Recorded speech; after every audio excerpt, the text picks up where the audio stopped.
Hello students, how are you? Hope you are well. Today we are going to study about chapter number 2 is matter around a sphere for class 9th. Then let's start. Then comes suspension solution. हमने homogeneous mixture पढ़े, suspension solution है heterogeneous mixture. ठीक है, a suspension is a heterogeneous mixture in which the solution particles do not dissolve but remain suspended throughout the bulk of medium. यानी medium में वो suspended रहते हैं. मैंने पानी लिया, चौक यूज किए, अब ये जो चौक यूज किए उसको स्टिर किया, मिक्स करने के बाद में हमने एक चीज नोटिस की कि भैया मिक्सचर में थोड़ी देर के लिए तो चौक पाउडर उसमें मिक्स हुआ, ठीक है, वो रिवॉल्व होता लास्ट में क्या होता है, थोड़ी देर बाद में जब हम उसको अनडिस्टर्ब रखते हैं तो क्या होता है, नीचे सेटल डाउन हो जाता है. दैट मीन्स सेटल डाउन होने का मतलब क्या हो रहा है, सेटल डाउन होने का मतलब हो रहा है कि भैया पार्टिकल्स वाटर मॉलिक्यूल्स के बीच में जो इंटरमॉलिक्यूलर स्पेस है उसमें मिक्स नहीं हो रहे, और इंटरमॉलिक्यूलर स्पेस के बीच में मिक्स नहीं हो रहे. दैट मीन्स पार्टिकल की साइज बहुत ज्यादा है तो नीचे क्या हो जाएंगे, सेटल डाउन हो जाएंगे. तो हेट्रोजीनियस मिक्सचर्स सेटल डाउन होते हैं, होमोजीनियस मिक्सचर सेटल डाउन नहीं होते. होमोजीनियस मिक्सचर्स की में पार्टिकल्स की साइज सेम होती है, हेट्रोजीनियस मिक्सचर्स में पार्टिकल की साइज सेम नहीं होती. होमोजीनियस मिक्सचर्स को फिल्टर नहीं कर सकते, हेट्रोजीनियस मिक्सचर्स को फिल्टर कर सकते हैं. ठीक है, होमोजीनियस मिक्सचर में लाइट का पाथ विजिबल नहीं होता तो उसे बोलते हैं हम टिंडल इफेक्ट. लेकिन अगर कोलाइडल सॉल्यूशन या सस्पेंशन सॉल्यूशन इसमें लाइट पास करेंगे तो लाइट का पाथ विजिबल होगा तो उसे बोलते हैं Tyndall effect. They will show Tyndall effect. Heterogeneous टिंडल effect show करते हैं, होमोजीनियस टिंडल इफेक्ट शो नहीं करते. फिर से सुनो, Tyndall effect is the effect when light is allowed to pass through a solution and it forms a path of the visible light. ठीक है, light का पाथ शो करता है तो उसको टिंडल इफेक्ट बोलते हैं. होमोजीनियस टिंडल इफेक्ट शो नहीं करते, हेट्रोजीनियस टिंडल इफेक्ट शो करते हैं. अंडरस्टूड? आई समझ में? ठीक है. Properties of suspension. Particles of suspension are visible in naked eyes, यानी नेकेड आई से विजिबल होते हैं. Size of the particles are greater than 100 nanometer. 100 nanometer से बड़ी होती है, यानी पार्टिकल साइज में डिफरेंस बहुत ज्यादा होता है सोल्यूट और सॉल्वेंट में. It is an unstable mixture. Solute settles down at the bottom over the period when kept undisturbed, यानी सेटल डाउन हो जाते हैं सोल्यूट पार्टिकल्स, सॉल्वेंट में मिक्स नहीं होते जब हम उसको अनडिस्टर्ब्ड रखते हैं. ठीक है, if the solution is pass through filter paper the solute and solvent gets separated. अगर किसी भी सोल्यूशन को फिल्टर पेपर से पास करेंगे तो उसमें सोल्यूट ऊपर रह जाएगा, सॉल्वेंट नीचे निकल जाएगा. It scatters light when light is pass through the solution. It shows Tyndall effect, यानी suspension solution particles Tyndall effect show करते हैं. टिंडल इफेक्ट शो करते हैं इसलिए हम इनको हेट्रोजेनस मिक्सचर बोलते हैं. आगे समझ में? बढ़े आगे, चलिए. कोलाइडल मिक्सचर्स, ट्रू सॉल्यूशन और सस्पेंशन सॉल्यूशन के बीच का part colloidal solution. Colloidal solutions दिखते तो होमोजीनियस है बट होते हेट्रोजीनियस है. They appears to be homogeneous but are heterogeneous in nature. Second, they cannot be filtered easily by normal filtration method. Filtration normal filter paper से, कपड़े से, net से हम उसको फिल्टर नहीं कर सकते, but they can be filtered by special filtration method like centrifugation. ठीक है, स्पेशल फिल्टर मेथड से हम उनको सेपरेट कर सकते हैं. They are stable in nature when kept undisturbed. अगर हम उनको ऐसे ही मिक्स करके रख देते हैं और उसको नहीं छेड़े, हम उसको अनडिस्टर्ब रख दे फ्रिज में, बाहर कहीं पे भी, तो वो आसानी से सेटल डाउन नहीं होंगे. सेटल डाउन नहीं हो रहे इसका मतलब कैसे हैं, वो स्टेबल हैं. ठीक है, और सबसे last, they will show Tyndall effect. They show टिंडल effect, यानी ये ट्रू सॉल्यूशन और कोलाइडल सॉल्यूशन दोनों की प्रॉपर्टीज रखते हैं. ठीक है, it is heterogeneous mixture and thus solutions and solvent can't be separated by filter paper. The size of the particle is smaller than suspension but greater than solutions, यानी to solution से बड़ी होती है size, 1 nanometre से 100 nanometre के बीच में होती है. It is a stable mixture. They do not settle down when left undisturbed, which means colloidal solution are quite stable, and they do show Tyndall effect. वो क्या शो करते हैं, Tyndall effect शो करते हैं. फिर आता है next, physical change and chemical change. Physical changes क्या होते हैं, ऐसे चेंजेस जो ऑब्जर्वेबल हैं, जो रिवर्सेबल हैं, जिनमें नए कंपाउंड्स नहीं बनते. ठीक है, नए सॉल्यूशंस, नए सब्सटेंसेस नहीं बनते, और जिनमें पुराने सब्सटेंसेस की प्रॉपर्टीज अभी भी है, उन्हें बोलते हैं physical changes. Like tearing a paper, breaking a wood, breaking an iron rod, वो सब क्या है, फिजिकल चेंज है. लेकिन केमिकल चेंज में क्या होता है, केमिकल चेंज में नए सब्सटेंसेस बनते हैं, उनकी प्रॉपर्टीज चेंज हो जाती है, फिर उनका कंपोजिशन फिक्स होता है. ठीक है, और उनमें चेंजेस आ जाते हैं, फिजिकली केमिकली दोनों चेंजेस आते हैं. कलर के चेंज आ जाता है, टेस्ट का चेंज आ जाता है, स्मेल का चेंज आ जाता है, बहुत सारे चेंजेस आ जाते हैं. physical change. No new substance is formed. New substance is formed in a chemical change. Properties of constituents of substances is retained. यानी properties of constituent यानी उनके जो substances है उनकी properties retain होती है, ठीक है ना. इनमें properties retain नहीं होती, properties change हो जाती है completely.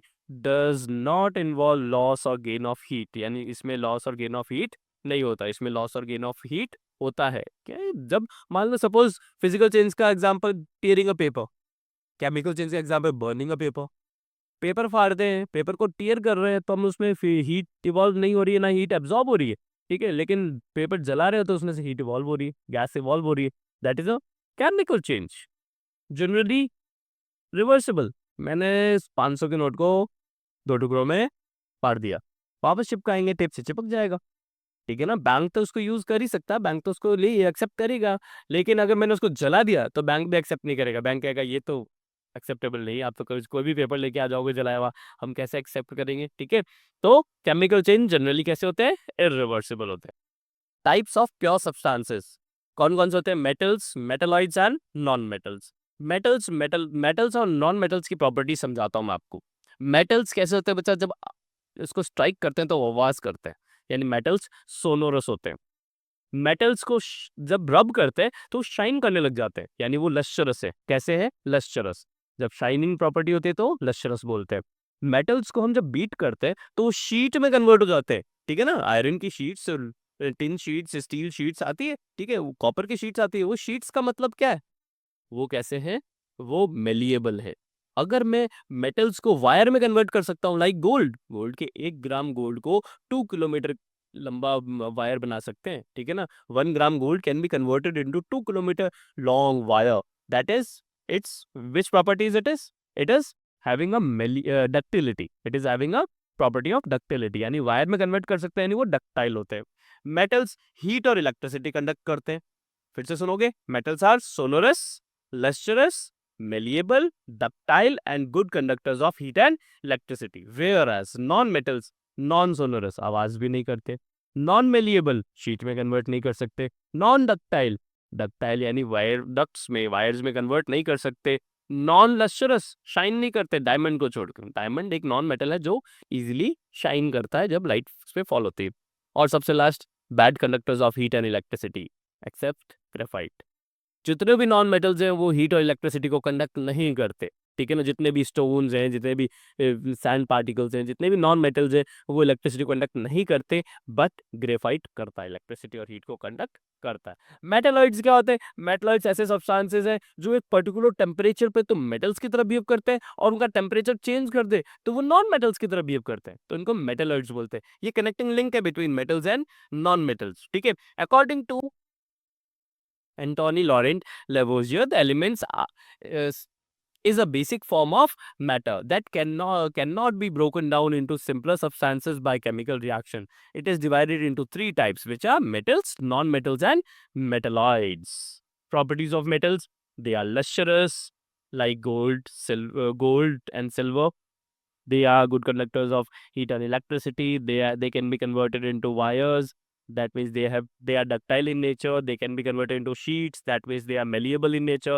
They do produce sound when striked on it. That means they are sonorous in nature.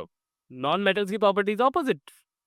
Non-malleable, non-ductile, poor conductors of heat and electricity, non lustrous and non sonorous, ठीक है. और उनमें ज़्यादा variety of colours भी बहुत सारी, they display variety of colours, उनमें variety of colours भी होते हैं. They are poor conductors of heat and electricity. They are not lustrous, sonorous और मेलिएबल, यानी वो लस्टरस, सोनरस और मेलिएबल नहीं होते, ठीक है.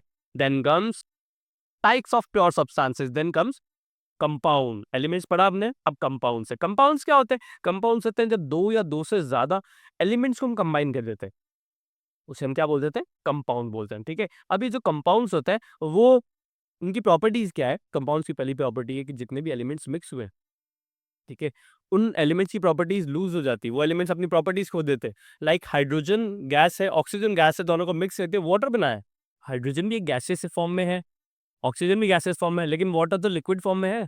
उनकी प्रॉपर्टीज चेंज हो गई. हाइड्रोजन पॉपिंग साउंड में बर्न होता है, ऑक्सीजन बहुत तेज एक्सप्लोसिव फॉर्म में बर्न होता है, वाटर तो बर्न ही नहीं होता. वाटर में अगर आप बर्निंग मैस्टिक डालेंगे तो बर्न नहीं होगा। इसका मतलब क्या हो रहा है? इसका मतलब ये हो रहा है कि भैया प्रॉपर्टीज चेंज होती है, कंपाउंड बनता है तब, ठीक है। The properties of the compound differ from those of its constituent, जिससे बना है वो उसी की प्रॉपर्टी को खो देता है।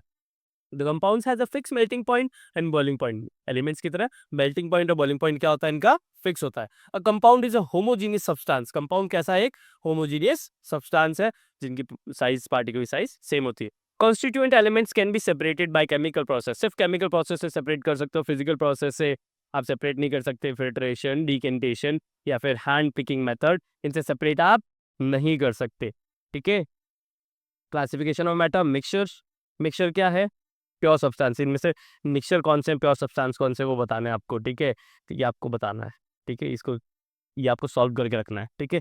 That's all for this chapter. Hope you like it. Please like, share and subscribe. Thank you.